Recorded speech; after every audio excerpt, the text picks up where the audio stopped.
প্রিয় দর্শক শ্রোতা, আবারও চলে আসলাম কাছিকাটা বাজারের পাশে হযরতে বেলাল জামে মসজিদ। তো অনেক দিন পর আজকে আবার ভিডিও করতে আসলাম।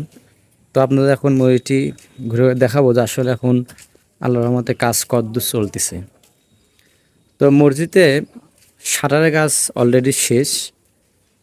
উপরে যে শাটার যে প্লাস্টার করা হয় সেই কাজটা শেষ। অনেক মসজিদে কিন্তু বেশিরভাগ শাটারের কাজ অনেক পরে করে, কিন্তু এই মসজিদে শাটারের কাজটা আগে করছে যাতে কাজের সুবিধা হয়। আর ইতিমধ্যে আপনি দেখতেছেন যে এই পূব দিকের মোটামুটি 2 হাতের মতো করে 1.5 হাতের মতো করে আপনার হচ্ছে ওয়াল গাঁথা হয়েছে, রানিং কাজ চলতেছে। তো আল্লাহর রহমতে কিছুক্ষণ আগেই সব মিস্ত্রি ভাইয়েরা বাড়িতে চলে গেল। আজকে 2 দিনে এত দূর গাঁথা হয়েছে।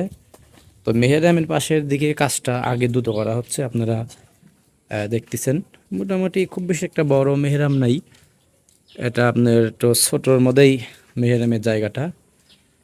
আর আপনারা দেখতেছেন যে ইটটা ব্যবহার করছে আসলে এই মসজিদের আর প্লাস্টার করবে না এরকমই রাখবে, এটাই হলো ডিজাইন। যথাসম্ভব আমি মিস্ত্রির কাছ থেকে শুনলাম। তারপর আল্লাহ আমাদের কী করবে সেটা পরে ইনশাল্লাহ আপনাদের জানাবো।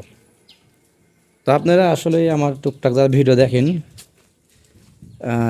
কারণ বেশিরভাগ আমি দেখছি অনেক মানুষ কিন্তু সবাই টিকটক বিভিন্ন আপনার যেগুলো অবৈধ ভিডিও বেশি ভিউ হয়, মানুষ দেখে বেশি। তা আপনারা যে আমার ছোট্ট চ্যানেলে কিছু মানে যে ভিডিও দেখেন অল্প কিছু ভিউ হয়, এটাই যথেষ্ট। কারণ আমি ভাই সেরকম লোক না যে একটি হারাম ভিডিও করে ছাড়ার পর দেখাচ্ছে যে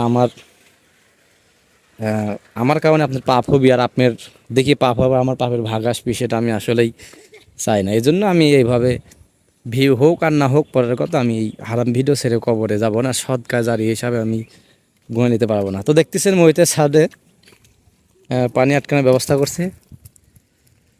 তো একটা ছোটো করে একটা মাঠের মতো পরিবেশ হয়ে আছে। তো যুবক ভাইয়ের এখানে সব ফুটবল খেলায় ব্যস্ত। তো মহিতের কাজ এখন অনেক বাকি আছে। তো এই কাজ শুরু করলে একদিন শেষ হয়, সব কিছু শুরু আছে শেষ আছে। তো এমন একদিন ইনশাল্লাহ কাজ শেষ হয়ে যাবে, তখন আপনারা দেখবেন নতুন মসজিদের পরিবেশ। আর অনেক টাকা দিয়ে অনেক মাস মসজিদ করে, কিন্তু দেখেছি এমন মজ্জেম ইমাম রাখে, আজানে শুন নাই, নামাজে তেলাওয়াত রসকস নাই। তো আমার একটা মনে হয় যেহেতু সরকার বংশের লোক, আল্লাহর রহমতে অনেক কাছিরা বাজারে টাকা পয়সা আল্লাহ দিছে, তো আমার একটা বিশ্বাস আল্লাহর রহমতে এই মসজিদে যে ইমাম থাকবে নামাজ পড়াবে, তে হাফেজ বয়সী অর্থাৎ অল্প বয়সী যুবকই রাখা হবে আমার একটা মনের হয়।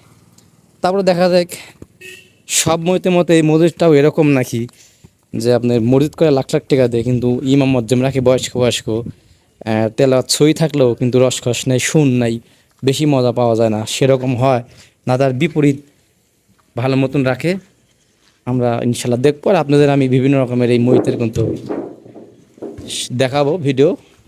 আপনার যদি ভিডিও ভালো থাকে তাহলে ইউটিউব চ্যানেলটা সাবস্ক্রাইব করবেন। আজকে ভিডিও পর্যন্তই, আশা করি আপনাদের ভালো লাগবে।